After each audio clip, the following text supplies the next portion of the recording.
कि लोगों को ये लगता है कि बाइकर है, गियर और हेलमेट पहन के निकला है तो ये सीधा मौत से भिड़ने जा रहा है, बहुत स्पीड चलाएगा, लोगों को रास्ते में परेशान करेगा।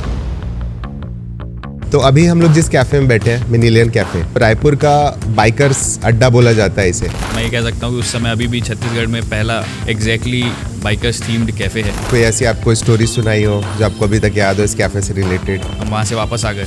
अब मेरे को ये नहीं पता था कि छत्तीसगढ़ अगर आप लेके जा रहे हो, लिख के जा रहे हो कोई भी स्टेट का, उसका इम्पैक्ट क्या होता है। और जब हम कंपेयर करते हैं रायपुर को, जैसे बैंगलोर को हब माना जाता है बाइकिंग, गियर्स और जो भी मॉडिफिकेशन करते हैं, अपने यहाँ जो है शायद मॉडिफिकेशंस वगैरह जो है वो परमिट नहीं किया जाता। हाँ, मॉडिफिकेशन मतलब लाइट वगैरह लगाने में भी पुलिस कभी कभी अभी भी जैसे चेकिंग चालू हो गई कि गाड़ियों में लाइट लगा है तो उसके ऊपर कवर होने चाहिए, कुछ नॉर्म्स हैं। बैंगलोर में बहुत सारे फ्रेंड्स हैं वो जॉब भी कर रहे हैं और बाइकिंग भी कर रहे हैं। बहुत चीपेस्ट एस्केप है बाइक लेकर के निकल जाना। जब मैं लद्दाख गया तो वहाँ बहुत अलग कल्चर दिखा, मतलब कोई भी पास हो रहा था ऐसे हाई करना। वहाँ पर पूरा आसपास जो गांव के बच्चे थे या जो घूम रहे थे वो आए तो वो मर्सिडीज़ ना देख के उन्होंने वो 3 लाख की बाइक को प्रेफर किया कि भैया आप लोग कहाँ से आ रहे हो, कहाँ जा रहे हो।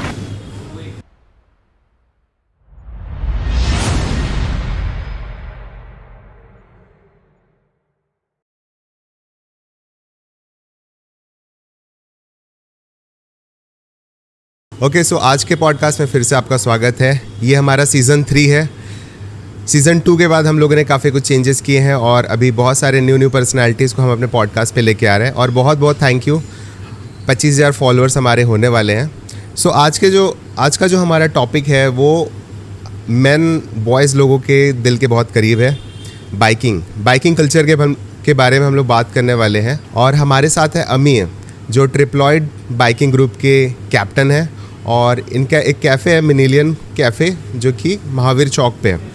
तो हम लोग इनसे मिलते हैं और बात करते हैं बाइकिंग के बारे में, रायपुर बाइकिंग कल्चर के बारे में और सेफ्टी गियर्स और जो भी इस पे टॉपिक्स आते हैं बीच पे। तो थैंक यू अमी for giving time. Thank you आने के लिए। सो पहला क्वेश्चन तो मेरा यही है कि बाइकिंग स्टार्ट करने के पीछे ना सबकी एक कहानी होती है, कोई ऐसे मन से नहीं आ जाता है। तो आपकी कहानी क्या है?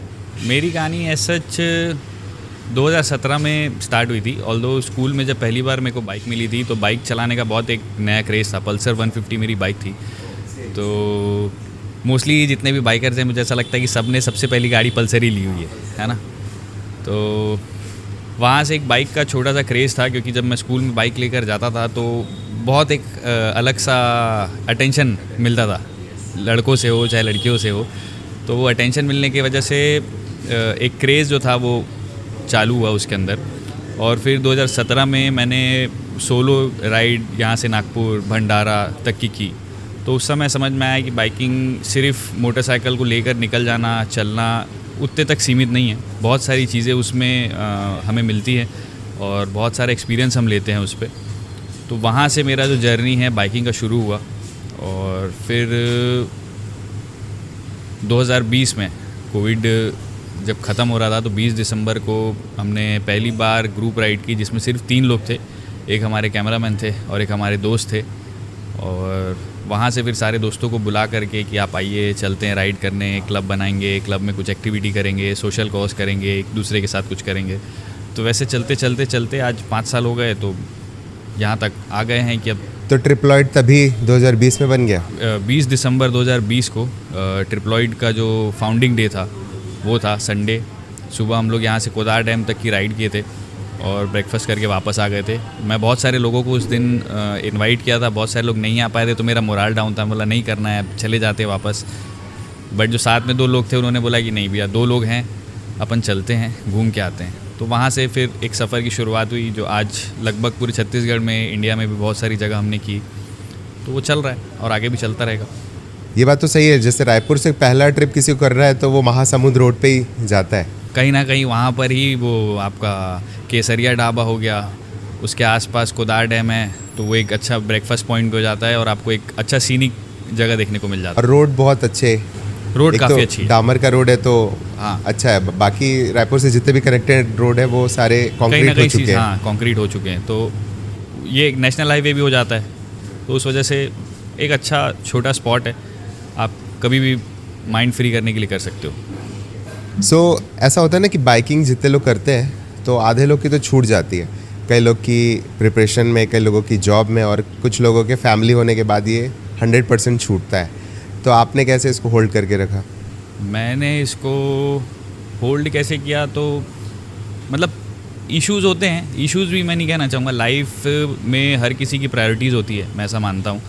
और दो चीज़ होती है, एक पैशन होता है आपका और एक हॉबी होती है। तो हॉबी आप बंद चालू कर सकते हैं, लेकिन पैशन एक ऐसी चीज़ होती है जो आपके दिल के करीब होती है और आपको वो करने के लिए बहुत अंदर से ही कॉलिंग आती है हमेशा। तो वो कॉलिंग को मैंने होल्ड करके रखा, और वो कॉलिंग जो थी मेरे फ्रेंड्स ने भी समझी, मेरी फैमिलीज़ ने भी समझी, और सारे लोग जो आसपास मेरे साथ जुड़े उन्होंने उस कॉलिंग को समझ के ही अपना जुड़ाव मेरे से रखा, और उसको हम कंटिन्यू करते गए। फैमिली में ठीक है, मम्मी लोगों का यूजुअली कंसर्न होता है कि यार बाइक में जा रहे हो इतना दूर और कैसे करोगे, कुछ हो गया तो कैसे करेंगे। बट इवेंचुअली उन्होंने समझा कि उससे मुझे एज अ पर्सन क्या बेनिफिट्स हो रहे हैं, क्या पर्सनैलिटी में चेंजेस हो रहे हैं। तो फिर उन्होंने थोड़े टाइम के बाद रिलैक्स होना शुरू किया कि नहीं ठीक है, आप करो लेकिन थोड़ा सेफली करो। लेकिन शादी के बाद भी तो अगर आप सोलो राइड पे निकलो तो वाइफ लोग काफ़ी ट्रॉमेटाइज्ड हो जाती है कि अरे हमें टाइम नहीं दे रहा ये बंदा। मेरी वाइफ ने मेरे साथ राइड की हुई है, और जब शादी नहीं हुई थी तभी मैंने उसको बताया था कि बहुत ज़्यादा मैं अपनी लाइफ में एलिमेंट्स नहीं रखा हुआ हूँ एन्जॉय करने के, तो एक बाइकिंग ही है जिसको मैं एन्जॉय कर सकता हूँ। तो वो नोट पे हम लोगों ने शुरू किया था, और उस नोट के वजह से उसने उस हॉबी को समझने की कोशिश की। सबसे पहले मैं लकी हूँ आई गेस, क्योंकि उसने उस पैशन को समझने की कोशिश की। और हम लोग यहाँ से पहली बार जब गोवा जा रहे थे तो मेरे लिए भी वो 1000+ किलोमीटर्स का राइड था, सबसे पहला बड़ा राइड था। तो मैं खुद डरा हुआ था, और मेरे साथ जो मेरी वाइफ है वो भी एज अ पिलियन चली, और मेरे को ये लग रहा था कि मेरा तो ठीक है, मैं तो कर ही लूँगा कुछ ना कुछ करके। मेरे को ऐसा लग रहा था कि पिलियन बैठ के क्या करेगी। बट हुआ ऐसा कि हम लोगों ने पहले ही दिन लगभग 29 घंटे गाड़ी चलाई, और 29 घंटे में मेरा हर तरीके से हालत ख़राब हो चुकी थी, और वो पीछे गाना सुनते हुए एंजॉय कर रही है, नाच रही है। जहाँ हम लोग स्टॉप ले रहे हैं वहाँ सारे राइडर्स का एकदम मोराल बूस्ट कर रही है। तो उस तरीके से मैं थोड़ा लकी हो गया। वाह, ग्रेट ग्रेट। मैंने भी जब लद्दाख गया था मैं, तो मेरी वाइफ ने भी कभी मतलब बाइकिंग पे ऐसा एक्सपीरियंस नहीं किया था। हाँ, तो लद्दाख में पूरे रील्स उसने बनाए पीछे बैठ के। और लद्दाख के रोड्स बहुत डेडली है ना, मतलब जो श्योक रिवर है वो एकदम कभी स्टीप होता है, कभी रिवर क्रॉस करी, तो काफ़ी टफ था। पहले ही राइड पे हमने मतलब सब कुछ एक्सपीरियंस कर लिया। पूरा एडवेंचर एक ही राइड में ले लिया हो गया। हाँ, यस। तो अभी हम लोग जिस कैफ़े में बैठे हैं, मिनीलियन कैफ़े, तो रायपुर का बाइकर्स अड्डा बोला जाता है इसे। मतलब लगभग जो भी यहाँ से क्रॉस हो रहा है और जो भी यहाँ का है वो आता है यहाँ पे। तो कैसे इसको सोच के स्टार्ट किया, और अभी जो जिस पॉइंट पे है ये कैफ़े, वो ड्रीम किया था आपने? यार मैंने तो एक कैफ़े ड्रीम किया था, क्योंकि मेरा बहुत मन था कि मेरी खुद एक जगह हो जहाँ पर मैं बैठूँ और लोगों से मिलूँ। मेरे को सोशलाइज़ करना, लोगों से मिलना, परसेप्शंस और बहुत सारे जो कॉन्वर्सेशंस होते हैं वो बहुत अच्छे लगते हैं। तो उस वजह से मैंने इसे शुरू किया था। बट इवेंचुअली जब बाइकिंग बढ़ी, यहाँ पर जो नेटवर्क है बाइकर्स का, मेरा खुद का एक्सपेंड हुआ जब वो नेटवर्क, तब मैंने सोचा कि क्यों इसको बाइकर्स कैफ़े बना दें। तो 3 साल तो मैंने इसे मिलेनियल्स कैफ़े के नाम से ही रन किया। अभी मैंने 1 साल पहले इसका नाम रखा है मिलेनियल्स मोटो कैफ़े। और मोटो कैफ़े का जो थीम है वो एक्चुअली हम लोग इंडिया बाइक भी गए हुए थे, तो एक थ्रॉटल शॉटल करके कैफ़े है, ठीक है। तो थ्रॉटल शॉटल जो है वो बाइकर्स कैफ़े है गुड़गांव के साथ साथ, आई थिंक गुड़गांव से ओरिजिन है उसका, और अक्रॉस द इंडिया उनके बहुत सारे ब्रांचेस हैं जहाँ पर हर वीकेंड बाइकर जाके हैंग आउट करते हैं। तो मेरी ये कोशिश थी कि ये कल्चर हो, बाइकर जब इतने बढ़ रहे हैं छत्तीसगढ़ में, रायपुर में और सारी जगहों पे, तो जो कल्चर इतना बढ़ रहा है तो उसमें क्यों ना एक ऐसी जगह हो जहाँ पर सारे बाइकर्स आएँ, बैठें, हैंग आउट करें, बातचीत करें। क्योंकि कॉन्वर्सेशन बहुत ज़्यादा डेप्थ में चला जाता है जब बाइकर्स के साथ हम बैठे होते हैं, क्योंकि सारी राइड की स्टोरीज़ और जो उनके राइड्स में प्रॉब्लम्स होते हैं वो वाली स्टोरीज़, गियर से रिलेटेड कॉन्वर्सेशन, नेक्स्ट राइड कहाँ करना है, कोलैब करना है, नहीं करना है, तो ऐसे। तो मैं चाहता था कि एक कल्चर बने, तो उस वजह से मैंने इसको लेकर आया। और जब मैंने इसे स्टार्ट किया तो मैं ये कह सकता हूँ कि उस समय अभी भी छत्तीसगढ़ में पहला एग्जैक्टली बाइकर्स थीम्ड कैफ़े है। तो वो एक आइडिया था, यहाँ पर लाने का, क्योंकि छत्तीसगढ़ में जैसे ये सारी चीज़ें शुरू होंगी तो और भी कल्चर को प्रमोशन मिलेगा, और भी चीज़ें होंगी। तो ऐसे कोई ऐसे वियर्ड स्टोरीज है इस कैफ़े की, जैसे कोई कहीं से जा रहा है और अचानक यहाँ रुक गया हो, या फिर कोई ऐसी आपको स्टोरी सुनाई हो जो आपको अभी तक याद हो इस कैफ़े से रिलेटेड? ऐसी कोई स्टोरी वियर्ड तो नहीं मैं बोलूँगा, बट पहला जो एक अदर स्टेट के जो राइडर आए थे वो एक स्टोरी है। हम लोग इंडिया बाइक वीक गए हुए थे। इंडिया बाइक वीक में हमको बहुत सारे लोगों ने देखा, क्योंकि वहाँ पर छत्तीसगढ़ से उस टाइम पे कोई नहीं गया हुआ था, उस टाइम पे, उस इवेंट पे, उस डे पे। तो हमारी टी शर्ट्स पे लिखा हुआ था छत्तीसगढ़, तो बहुत सारे लोगों ने रीच आउट किया और हम वहाँ से वापस आ गए। अब मेरे को ये नहीं पता था कि छत्तीसगढ़ अगर आप लेके जा रहे हो, लिख के जा रहे हो कोई भी स्टेट का, उसका इम्पैक्ट क्या होता है। तो लगभग मेरे ख्याल से 2 से 3 महीने बाद एक राइडर का मुझे मैसेज आता है, जो कि गोवा मोटरसाइकिल क्लब के फाउंडर हैं। उन्होंने मुझे मैसेज किया कि मैं छत्तीसगढ़ आ रहा हूँ पहली बार, मुझे रायगढ़ जाना है शादी में, तो मैं आपसे मिलना चाहता हूँ। तो वो फिर आए, वो बैठे, हमने कल्चरल एक्सचेंज के ऊपर बहुत सारी बात की, राइडिंग के ऊपर बहुत सारी बात की, छत्तीसगढ़ के बारे में मैंने उन्हें बताया। और एक जो मिथ था उनका, वो छत्तीसगढ़ को लेकर के टूटा। फिर जब वो अपनी शादी वगैरह जो भी उनका इवेंट था वो निपटा कर गए, तो वो बाइक से जब ट्रैवल कर रहे थे, यहाँ से शायद अरुणाचल शायद जा रहे थे वो, तब वो यहाँ पर रुके 2 दिन, रायपुर एक्सप्लोर किया। जो भी एक्टिविटीज़ बाइकर से रिलेटेड हैं, बाइकर्स हैं, वो सारे लोगों ने हैंग आउट किया, बातचीत की। तो वो एक है वियर्ड कोई कॉन्वर्सेशन या स्टोरी तो अभी तक नहीं आई है। आपने जैसे रायपुर में 2020 से बाइकिंग स्टार्ट किया है ना, और अभी 2026 चल रहा है, क्या ऐसा ट्रांजिशन, क्या शिफ्ट आया है बाइकिंग पे हमारे स्टेट में? मैं जितने क्लब्स को जानता हूँ लगभग सब 2019, 2020 के आसपास या उससे थोड़ा 1 आध साल पहले सारे बने हुए थे। तो उस समय जो बाइकिंग कल्चर था वो रायपुर में ही सीमित था, क्योंकि कुछ क्लब्स थे जो राइड कर रहे थे। हम लोग भी बिगिनर्स थे, तो हमको भी राइड का उतना आइडिया नहीं था, धीरे धीरे करके हम लोगों ने सीखा। बट 6 साल में जो ट्रांजिशन हुआ है वो ऐसा है कि अब रायपुर के छोड़ रायपुर के आसपास के ज़िले जो हैं वो हो गए, दूर के जो ज़िले हो गए, जैसे जशपुर हो गया, बस्तर में बहुत सारे अलग अलग ज़िले हैं वहाँ पर।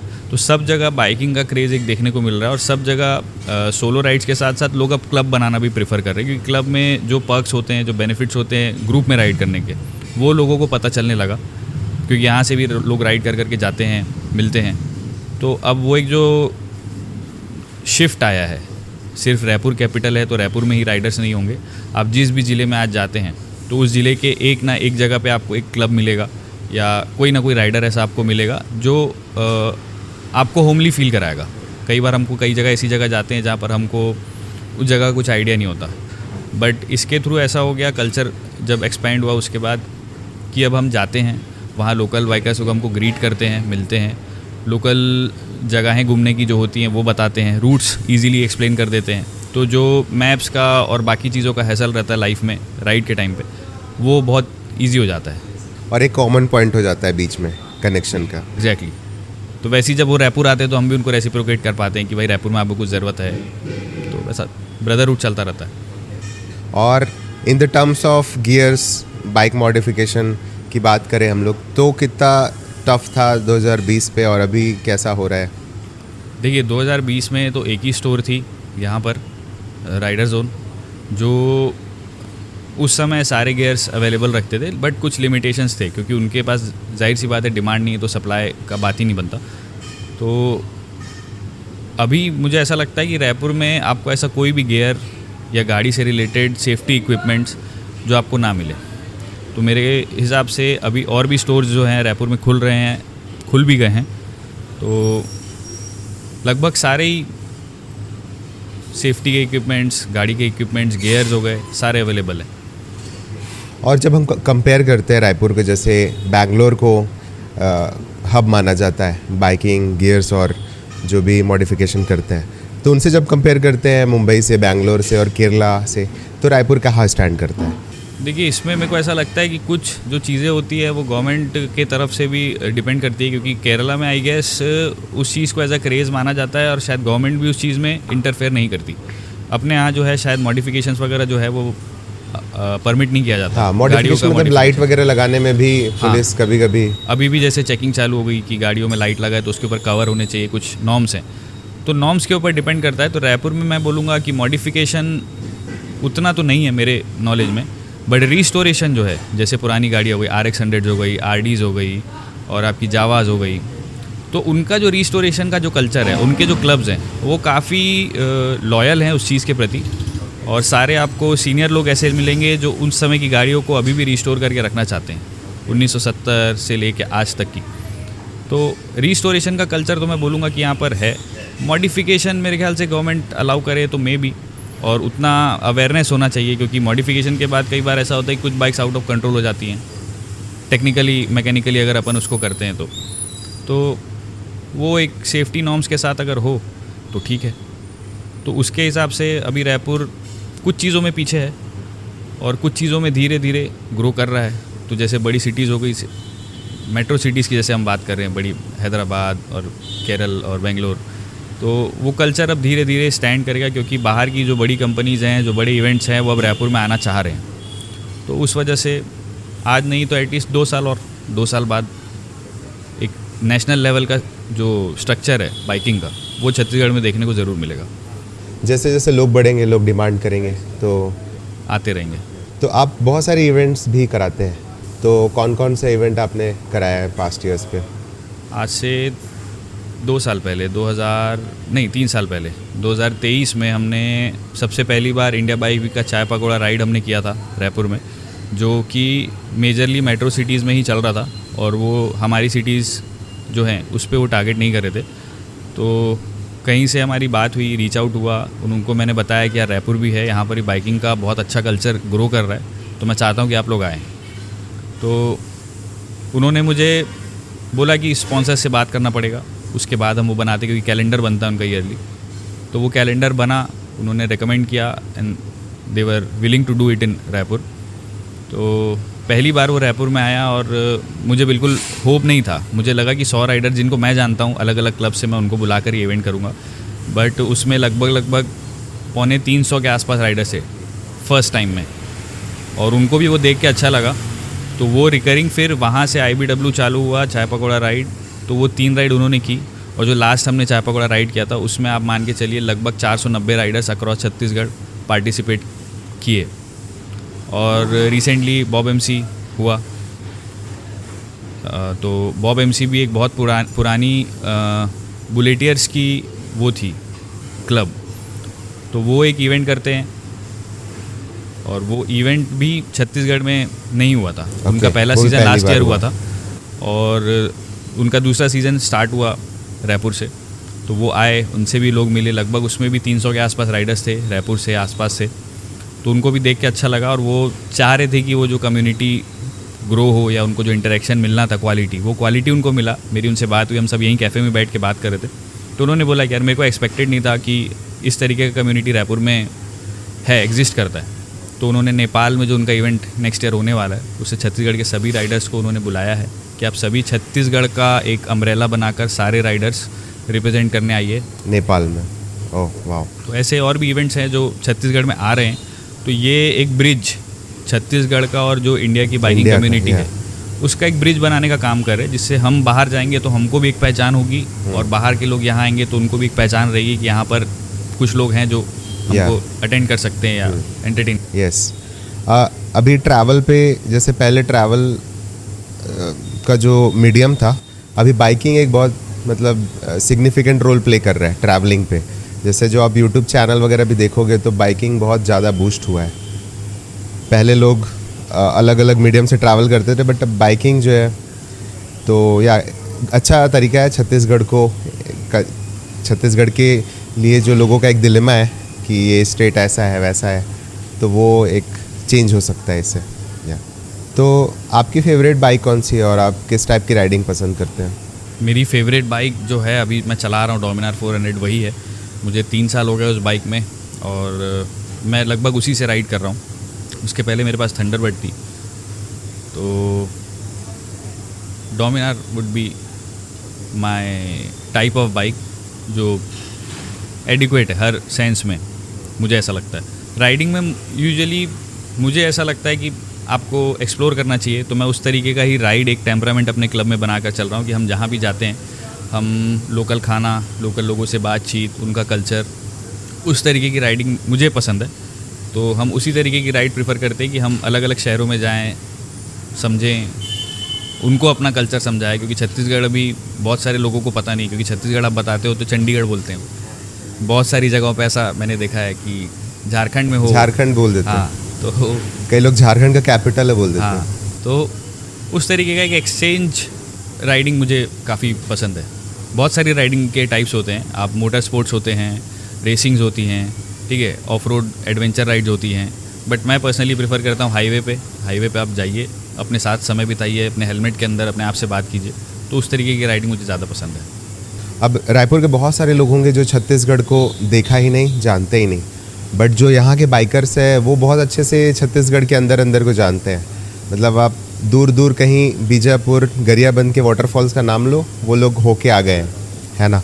तो क्या क्या बेनिफिट है ऐसे छत्तीसगढ़ में राइड करने को जो बाकी स्टेट में कम मिलता होगा? देखिए, जो अभी वाटरफॉल्स है छत्तीसगढ़ में, और जिस तरीके से बाइकर्स का जो एक क्रेज़ है वो बढ़ रहा है, और सोशल मीडिया जो अभी इतना अवेयरनेस का काम कर रहा है, तो मुझे ऐसा लगता है कि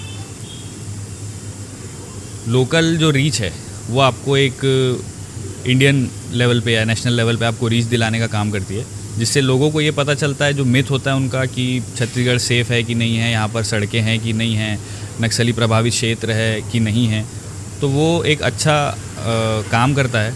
और बहुत सारे वाटरफॉल्स हैं, वाटरफॉल्स के नाम से जैसे महाराष्ट्र को जाना जाता है, वैसे छत्तीसगढ़ में भी ऐसे बहुत सारे हिडन वाटरफॉल्स हैं जो लोगों को पता ही नहीं है, और उनको पता होना चाहिए, ताकि वो आए। चित्रकूट जो हो गया हमारा एशिया का one of the biggest waterfalls में से एक है। नंबी वाटरफॉल जो अभी रील्स में बहुत चल रहा है, और मेरा पर्सनल एक फेवरेट वाटरफॉल है जो चिल्फी घाटी के पहले पड़ता है, रानी दहरा करके एक वाटरफॉल। रानी दहरा, वो भी बहुत काफ़ी लंबा, काफ़ी हाइटेड है वो। काफ़ी हाइटेड है, और आप नीचे वाले झरने में जाके नहाएंगे तो आपको बहुत सूदिंग लगेगा। ऊपर में तो जा नहीं सकते, इतनी भीड़ हो जाती है वहाँ। एमपी और सीजी दोनों के लोग वहाँ आते हैं। बहुत अच्छी जगहों में से एक है, और ऐसी बहुत सारी जगह है जहाँ पर लोग जा रहे हैं आजकल। जैसे बस्तर अभी जब से नक्सली फ्री घोषित किया गया है छत्तीसगढ़ को, तब से वहाँ पर भी जाकर लोग बहुत सारे रील्स बना रहे हैं, कंटेंट क्रिएट कर रहे हैं। वहाँ पर भी बहुत सारे बाइकर्स क्लब अभी बन रहे हैं जो लोगों को बुला रहे हैं कि आप आइए बस्तर में और देखिए बस्तर कितना जो खूबसूरत बीबीसी है बस्तर बाइकिंग क्लब, प्रिंस, वो काफ़ी अच्छा कर रहा है, काफ़ी एक्टिव है वो। वैसे ही जगदलपुर में गरुड़ा बाइकर्स क्लब है, और कोंडागांव में भी अभी रिसेंटली एक नया बाइकर्स क्लब बना है, कोंडागांव बाइकर्स क्लब। तो वो अभी 15 अगस्त को एक मीटअप रख रहे हैं टाटा मारी में। पूरे छत्तीसगढ़ से राइडर्स को उन्होंने वहाँ पर बुलाया हुआ है, और ब्रेकफास्ट, लंच, सब चीज़ अवेलेबल कराकर एक अवेयरनेस काइंड ऑफ बस्तर के लिए वो काफ़ी मेहनत कर रहे हैं। और छत्तीसगढ़ में अगर ट्रैक रूट की बात करें तो सबसे अंडररेटेड रूट कौन सा है जो लोगों को पता नहीं है और उधर जाना चाहिए? जैसे मेरे को लगता है गरियाबंद का रोड जो है वो लोग जाते नहीं हैं, बट उस रास्ते में मतलब गजपल्ला है, और देवधारा है, चिंगरा पगार है, बहुत सारे वाटरफॉल्स हैं, बट लोग उधर कम जाते हैं। मेरे को भी ऐसा लगता है कि रायपुर से नियर बाय में ना गरियाबंद एक ऐसी जगह है जहाँ पर लोगों ने बहुत ज़्यादा एक्सप्लोर नहीं किया है। बहुत पास में है वो, पर वहाँ का एक फॉरेस्ट रेंज भी है, तो फॉरेस्ट रेंज होने के कारण वहाँ पर आप राइड करते हो तो एक पीसफुल राइड आपको मिलता है। गरियाबंद के आप किसी साइड भी चले जाओ, राजिम साइड से आप जा रहे हैं तो भी, महासमुंद साइड से आप जा रहे हैं तो भी। तो मुझे ऐसा लगता है कि वो एक अंडररेटेड रूट है। अगर आपको पीस चाहिए, अपना टाइम चाहिए, तो आप बिल्कुल इस रूट पे जाइए। भूतेश्वर महादेव है वहाँ पर, वो भी आप दर्शन कर सकते हैं। और एक महासमुंद के अंदर से रास्ता निकलता है जो शायद भूतेश्वर महादेव के आसपास ही कहीं पर निकलता है। वो एक रूट है, हम लोगों ने दिन में किया था, मौसम बहुत डिसेंट सा था, तो वो भी एक रूट है। वहाँ पर लोगों को जाना चाहिए और एक्सप्लोर करना चाहिए। अगर मैं ऐसे कुछ टिप्स की बात करूं जो इतने साल के राइडिंग में आपने सीखा होगा और बिगिनर्स को ध्यान में रखना चाहिए बाइकिंग करते समय, तो वो कौन कौन से होंगे? अगर टॉप 5 आप दे सकें। सबसे पहला मेरा टिप ये रहेगा कि आप राइड करने निकल रहे हैं तो आप राइड कीजिए। उसमें आपका स्पीड क्या है, एक जगह से दूसरी जगह कितना जल्दी पहुंचते हैं, कोई वर्ल्ड रिकॉर्ड, कोई आपको पीठ थपथपाने नहीं आ रहा है, कोई उसके पीछे सर्टिफिकेट नहीं है। तो राइड को एंजॉय कीजिए जितना कम से कम पेस में और सेफ़ पेस में आप कर सकें, एक वो हो गया। और बाइकिंग जैसे दूसरा जो मेरा टिप है वो ये है कि बाइकिंग एक्सपेंसिव हॉबी में से एक है, क्योंकि गियर्स, बाइक्स और बाकी चीज़ों को लेना काफ़ी एक्सपेंसिव हो जाता है। तो एटलीस्ट जब आप शुरू कर रहे हैं तो बिगिनर्स के लिए बेसिक एक गियर का सेट, एल्बो गार्ड्स, नी गार्ड्स, एक ठीक ठाक बूट्स, स्पोर्ट शूज़ नहीं, बूट्स और हेलमेट और ग्लव्स, बेसिक सर्टिफिकेशन वाले आप लेके उसको राइड कीजिए। तीसरा, नशे के किसी भी टाइप के सेवन को करके आप राइड मत कीजिए, क्योंकि ride in it self is a नशा, इंटॉक्सिकेशन। बट उसके ऊपर एडिशनल आप कुछ करेंगे तो आप अपने साथ साथ बहुत सारे लोगों को रिस्क में डालते हैं, तो वो ना करें राइड के दौरान। और चौथा ये कि बाइकिंग जो है वो फ्रीडम का एक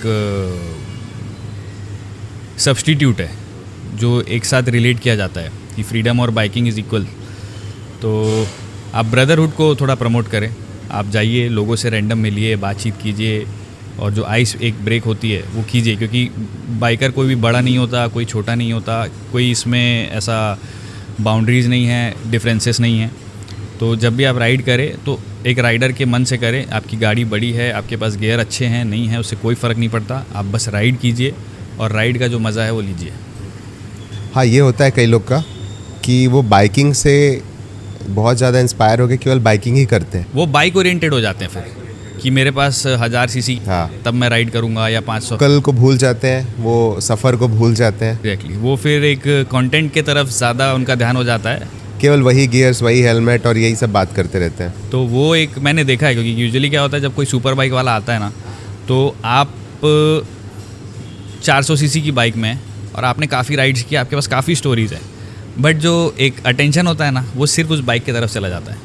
तो वो डिसरिस्पेक्ट तो मैं नहीं बोलूँगा, सबका एक क्रेज़ होता है, गाड़ियों का भी क्रेज़ होता है। हमको भी बचपने में लगता था कि यार इतनी बड़ी गाड़ी है, ये लेंगे वो लेंगे, बट धीरे धीरे समझ में आता है। तो बाइकिंग आप कीजिए, मेरे हिसाब से बाइक्स उतना मैटर नहीं करती। या जैसे पहले की कुछ जैसे एक इंस्टाग्राम में पेज है गिरनार डस्ट करके है, तो वो आज से 30-40 साल पुराने भी स्टोरीज़ उन लोग डालते हैं कि कैसे कुछ लोगों ने राजदूत में पूरा इंडिया घूमा, कुछ लोगों ने एक BMW के बाइक में यूरोप से वो यहाँ आ गए। ऐसे ऐसे स्टोरीज़ उस पर पोस्ट होती है जो केवल पैशन ड्रिवन होती है। ऑब्वियसली उस समय ना बाइक में इतनी टेक्नोलॉजीज़ थी, इतनी कन्वीनियंट बाइक्स थी, स्टिल लोग कर रहे थे क्योंकि उनको पता था कि बाइक मैटर नहीं करता, हमारा सफ़र जो है वो ज़्यादा इंपॉर्टेंट है। कुछ लोग हैं जो वेस्पा में पूरे वर्ल्ड टूर पे निकले हुए हैं। और आज के डेट में रायपुर में तो मैं नहीं बोलना चाहूँगा, लेकिन हम लोग उड़ीसा गए हुए थे, भुवनेश्वर।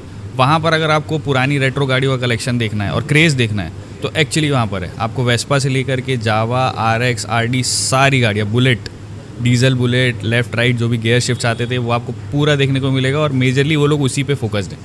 ओके, तो वो काफ़ी एक एक्सपीरियंस ओरिएंटेड चीज़ें वो कर रहे हैं, पैशन से वो कर रहे हैं। मेरे पास भी एक पापा की राजदूत पड़ी हुई है, तो मैं भी सोच रहा हूँ, चलती नहीं है उसको करना है, ठीक करना है उसको। हाँ, पॉडकास्ट के बाद मैं आपको एक नंबर दूंगा, आपकी राजदूत रेडी करते हैं और अपन एक रील बनाएंगे उस पर। ठीक है, उसको जांजगीर से लाना पड़ेगा पहले तो।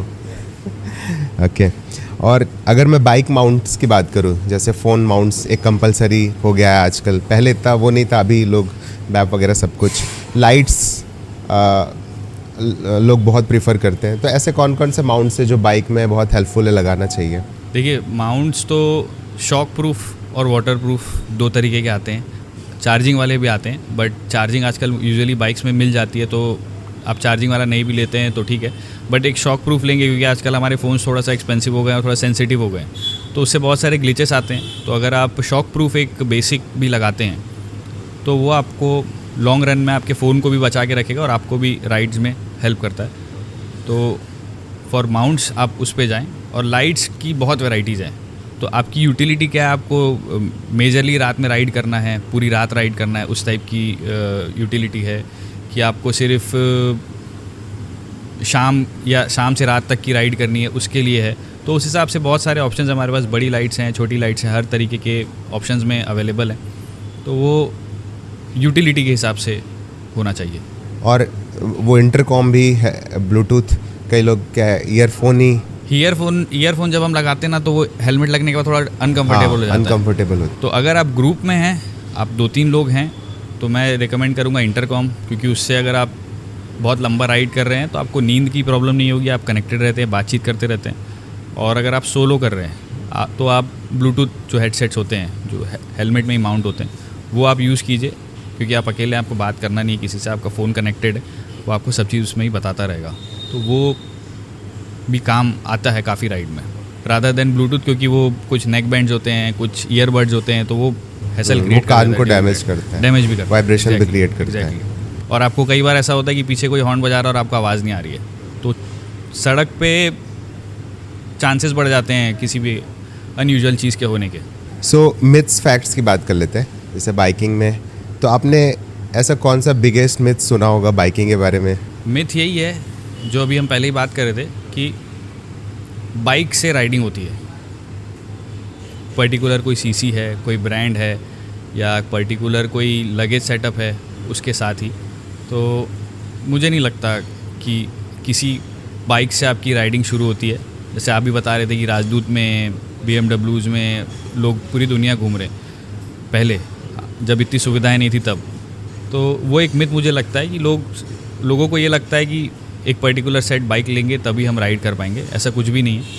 आपके पास पुरानी गाड़ी पड़ी है, आप रिस्टोर करो उसको और आप राइड करो, वो एक मिथ मुझे लगता है। एक और जो मिथ मुझे ऐसा लगता है सामाजिक रूप से, कि लोगों को ये लगता है कि बाइकर है, गियर और हेलमेट पहन के निकला है, तो ये सीधा मौत से भिड़ने जा रहा है, बहुत स्पीड चलाएगा, लोगों को रास्ते में परेशान करेगा, बट ऐसा कुछ नहीं है। क्योंकि आज जो राइडर्स राइड करने निकलते हैं उनको एक डिसिप्लिन रोड पे चलने का और दूसरों की जान को ध्यान रखने का, और साथ ही साथ अपनी जो रिस्पॉन्सिबिलिटी है उनकी फैमिली के प्रति हो या इंडिविजुअल के प्रति हो, और एक बाइकर का जो इमेज है, तो अभी थोड़ा सा राइडर्स जो हैं वो कॉन्शियस हो गए हैं, कॉन्शियस हो गए, यस।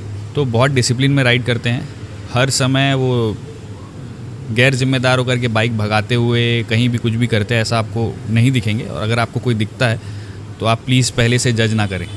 ये सच में एक इम्पॉर्टेंट पॉइंट है, क्योंकि मेरे भी घर में जब वो जैकेट आया पहली बार तो मेरी मम्मी डर गई कि ये जैकेट की क्या ज़रूरत है। एक चीज़ है, मतलब मेरा काफ़ी पर्सनल क्वेश्चन है, क्योंकि अभी बहुत सारे यंगस्टर्स और जो ऑलरेडी जॉब में है वो बाइकिंग स्विच कर रहे हैं, हाँ, प्रीफर कर रहे हैं अभी। तो ये शिफ्ट अभी क्यों आ रहा है अचानक से?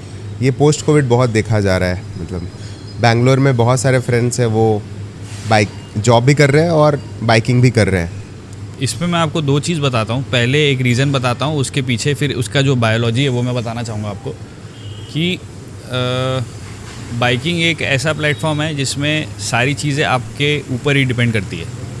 आपका कंसंट्रेशन भी रोड पर होना चाहिए, साइमल्टेनियसली आप गाना भी सुन रहे हैं, साइमल्टेनियसली आपके दिमाग में आपका जो कुछ घर का स्ट्रेस चल रहा है या काम का स्ट्रेस चल रहा है, फ्यूचर का स्ट्रेस चल रहा है, वो सब चल रहा है।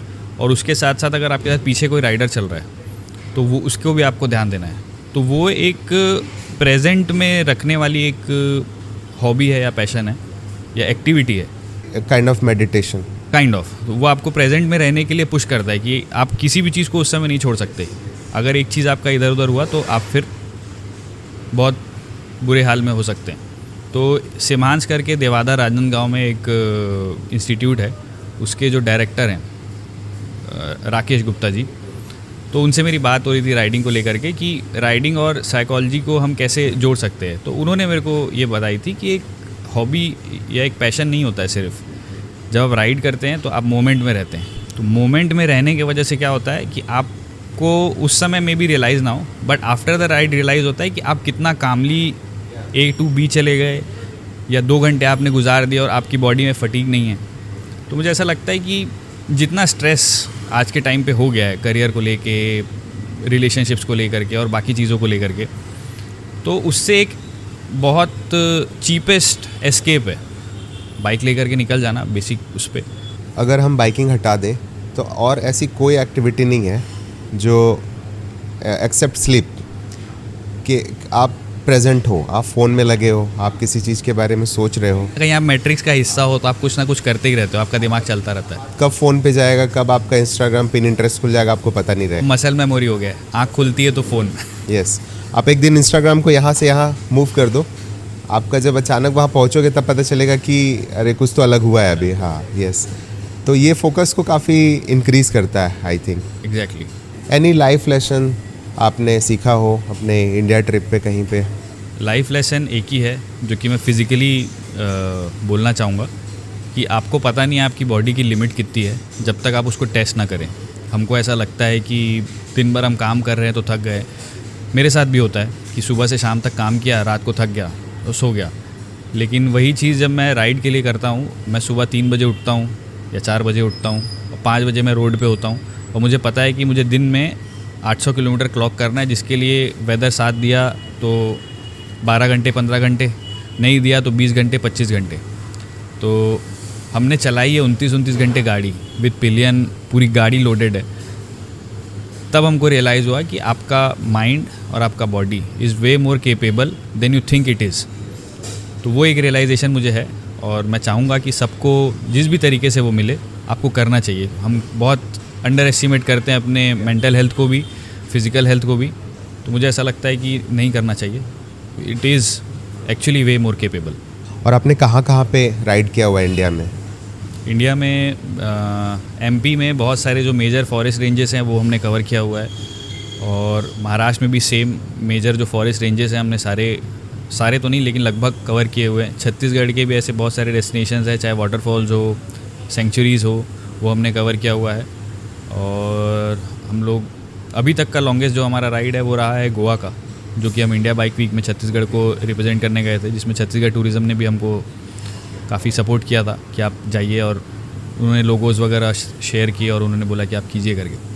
तो वो एक लॉन्गेस्ट मेरा राइड था और बहुत अच्छा रूट है वो, एक बार सबको करना चाहिए। ऐसे फेस्टिवल्स में जाएं ज़्यादा से ज़्यादा और छत्तीसगढ़ को रिप्रेजेंट करें, ताकि छत्तीसगढ़ में आने वाले समय में और राइडर्स जो हैं वो जो मिथ है वो क्लियर करके यहाँ पर राइड करने आएँ और खूबसूरती देखें हमारे छत्तीसगढ़ की। मैंने ऐसे प्रॉपर बाइक राइडिंग ना अभी तक नहीं की है। अभी मैं गियर्स वगैरह इकट्ठा कर रहा हूँ। बट मैं और दीपक जो है हम लोग डिसेंट से सेटअप के साथ बीजापुर गए हुए थे। मतलब ये हाँ उसके ना 7-8 एपिसोड छत्तीसगढ़ ट्रैवलर पे डले हुए। तो हम पहले कोंडागांव गए, फिर वहाँ रुके, केशकाल गए, फिर कोंडागांव में एक दिन रुका, फिर जगदलपुर में एक दिन रुका, फिर कांगेर घाटी में। ऐसा रुकते रुकते हम पूरे दंतेवाड़ा ढोलकाल तक गए थे। और इसके अलावा कोरबा एक रीजन है जहाँ मतलब जाना चाहिए। बिल्कुल, कोरबा में मतलब बहुत सारी अंदर ही अंदर रूट्स हैं।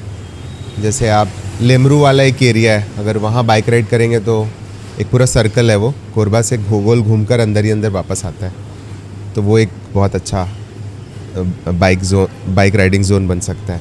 इस टाइम तो आप 2 लोग गए थे, आपको बहुत सारे बाइकर्स मिले कि नहीं मिले मुझे आइडिया नहीं है, लेकिन अब जब आप जाएंगे तो आप वहाँ का एक और एपिसोड बाइकर्स के लिए डेडिकेटेड बनाना, क्योंकि आपको बहुत सारे बाइकर्स अब आपको अक्रॉस द छत्तीसगढ़ आपको मिलेंगे।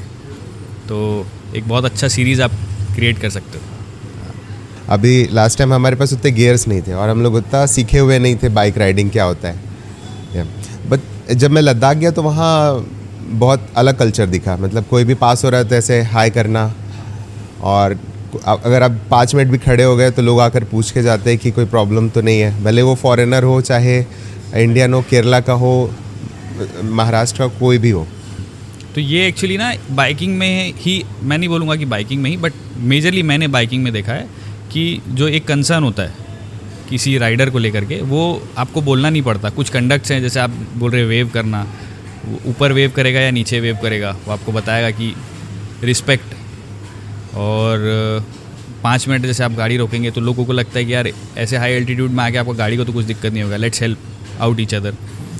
तो ये चीज़ मैंने गोवा में भी देखी थी। बाइकर्स के प्रति जो लोगों का एक अटेंशन है वो काफ़ी ज़्यादा होता है। हम लोग एक पेट्रोल पंप में रुके थे, एक मर्सिडीज़ की कोई बहुत बड़ी SUV थी, तो वो आकर रुकी और हम लोग बाइक में पेट्रोल डला रहे थे। हम लोग पूरा अपना गियर्स में और लोडेड बाइक्स में थे। तो वहाँ पर पूरा आसपास जो गांव के बच्चे थे या जो घूम रहे थे वो आए, तो वो मर्सिडीज़ ना देख के उन्होंने वो 3 लाख की बाइक को प्रेफर किया कि भैया आप लोग कहाँ से आ रहे हो, कहाँ जा रहे हो।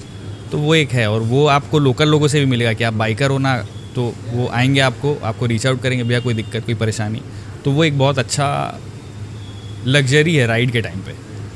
और मेरे को ये लगता है जैसे आप कार से ट्रैवल कर रहे हो ना, तो लोकल लोगों से एक डिस्टेंस हो जाता है।